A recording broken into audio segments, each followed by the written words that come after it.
Hello there and welcome back to the channel. This is Nerd World, and today's episode I am continuing my exploration of fighters within the Star Trek universe that weren't shit-ish. And today I am exploring the Suliban cell ship. Come on, if you've looked at any of the videos, you knew this one was coming.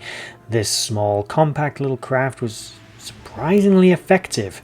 But let's see why and what made this one distinct from other fighter types and the Suliban preferential to the use of such a craft over any larger, more industrially powerful cruisers. Before we get started, please like, share, subscribe, comment down below, and tell me what you think of the Suliban cell ship and any other Starfleet, Federation, Klingon, Romulan fighters you can think of that were actually quite effective. Now, to bring this video into a little bit of focus, I know there are certain types of fighter craft, shuttles and other things seen within Trek here and there that seem to be quite effective, but quite often they're one-of-a-kind craft or something along those lines, sort of ill-defined. I'm ignoring most of them and I'm focusing on ships that were mainstream canon, yet seen more than once and actually proved to be effective. Well, maybe not always seen more than once, but at least proved to be effective on some level, to sort of play devil's advocate against myself for constantly saying that fighters within Trek are shit. Because they are.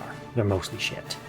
But here's one, the Suliban cell ship, that isn't, and let's have a look at it. The Suliban cell ship, of course, was built by the Suliban. Exactly when it was commissioned is not known. One of the things that made this vessel so effective was who it was up against. Let's bear in mind a couple of things when thinking about the Suliban Cabal, the operators of this ship. This was not a standard Suliban vessel.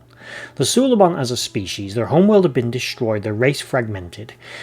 Most of their ships were transports, cargo vessels, light research ships, maybe a few light combat craft, nothing to write home about, nothing spectacular. And then one day, bang, all of a sudden they've got these incredible ships. Where'd they come from? Why'd they have them? Nobody knew at the time exactly.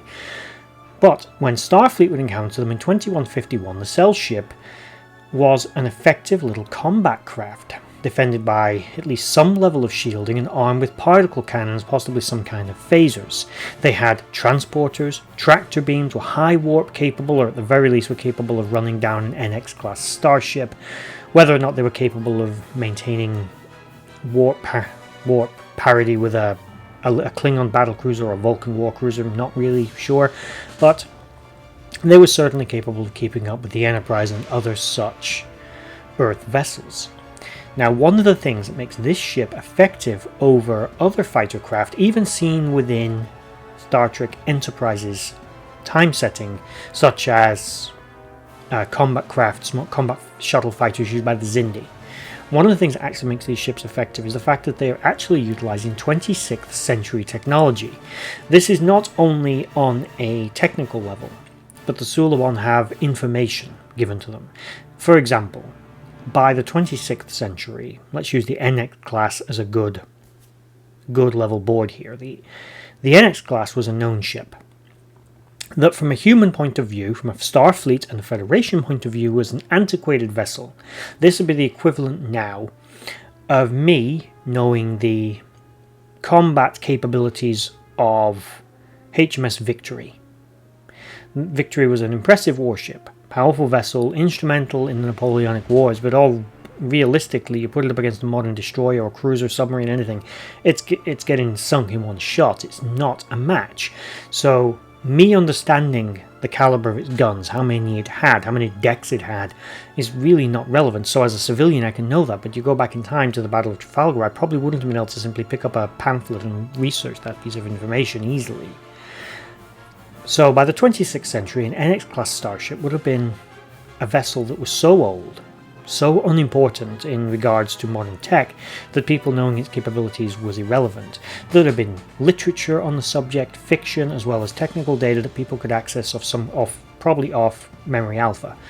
So that information could be sent back in time to the Suliban, who were contemporary to the ship, and told, you know what, the vessel has a vulnerability in its impulse matrix near the rear of the ship. You target that, you'll take out their entire power grid. You can do it in one shot. Boom, done, your victory, whatever, something along those lines. They would know the defensive and offensive capabilities of the ship. They'd have profiles on the crew. As Silic actually pointed out, he knew how Archer was going to die. This was information well beyond what they should have had.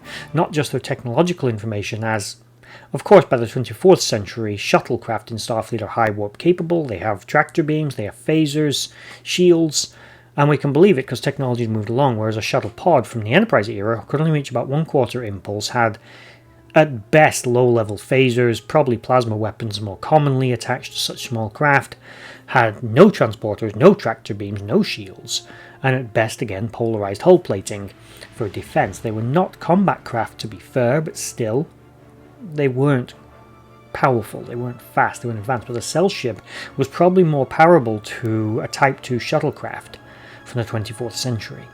So that technology had come to them from the future and had given them a massive leg up. And that's why you suddenly have these ships that are massively capable compared to the ships of their time.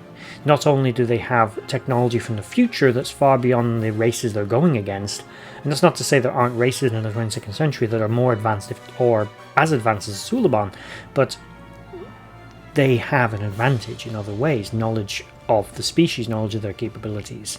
The only time there's hiccups is when they go up against a race like the Tholians, who are also part of the Temporal Cold War, who also have this information and been able to adapt their technology accordingly, and quite frankly, the Tholians kick ass. Their ships are really powerful. And I may do a video on them as well, actually, but I'm dubious as to whether or not the Suliban, the Tholian ships, the fighters we see, are genuinely a fighter. I should also point out I'm not going to cover things like a Jem'Hadar fighter, because that is not a true fighter. It is nearly the same size as a Defiant class ship. It is a warship, not a fighter. Fighter craft are small 1-2 people craft, or small crew vessels, not big heavy warships. So to get that out there before anyone thinks, well, those were effective, they could take out Galaxy class starships. Yeah, because they were massive. That's why. And very advanced. But that's really how these ships survive. But even with all their technical capabilities, the Enterprise can still destroy a cell ship in a single shot from its phasers, despite the fact it's so much more advanced than it. The cell ship is still an inferior craft on its own and is no match for an NX class starship, which again is not even a warship. Even after its refit, with massively enhanced weapons, bigger power grid, better armor, defenses, better torpedoes, the cell ship is inferior to the vessel before that refit, never mind after it. So it still requires numbers. That's why you have things like the Helix, these ships sort of join together. You can see from the size of the craft that it's a very small ship, so despite the technology, I know you can cram a lot more in the more advanced it gets, and the more advanced materials, the thinner the hull can be but still retain great strength. But clearly the Suliban didn't have access to all 26th century level technology, otherwise the Enterprise probably shouldn't have even been able to scratch the hull of one of these ships. They should have had neutronium hulls or something, so they just simply, the phasers would have shrugged off. But they didn't, probably because the future people didn't want to give them such an advantage, but they had enough of an advantage, but it still required numbers. And yes, the Suliban did have a few bigger ships to back them up, which again, often complemented the cell ships and needed to work together, but often the cell ships were seen operating independently. They were designed to work as a group after all, interlinking together to form larger facilities such as the Helix, again, that I previously mentioned. So there we have the Suliban cell ship, and probably why it's an effective fighter craft despite the fact that it shouldn't be. And realistically, there's the thing, it shouldn't be. If it actually had the level of technology the Suliban were capable of installing in a ship, it wouldn't have been as fast, it wouldn't have been as well armed, it wouldn't have been as dangerous, it probably wouldn't have even been warp capable. So, but even if it had some of those abilities, it wouldn't have been as strong, and even with all of those advantages, unless they attacked in numbers, they were still not really a threat to the Enterprise. Simply a fact. And that's forgetting them going up against, like I say, a Vulcan combat cruiser, or a Klingon battle cruiser, or anyone else that's floating around out there with big guns on their ships. So again, there we have it. Let me know in the comments below what you think of the Suliban and the Suliban cell ship, because I always have mixed feelings about the Suliban as an antagonist. I never really quite fully grasped the Temporal Cold War, mostly because the storyline was, to me, unresolved. It kind of rushed, finished it, and there's all kinds of fan theories about how the future man was actually Archer and things of that nature, which I may do a video on the Temporal Cold War because it comes up in a few of my videos, and I would like to cover it and try to break it down just for myself and sort of A to B to C and probably back to A again, back to C, and then X is in there somewhere and back to A because, you know, wibbly wobbly timey wimey. But anyway, rambling. This brings us to the end of the video. If you watched all the way to the end of the video, thank you for doing so. The minutes are all needed. And like, share, subscribe, comment down below, and bye-bye.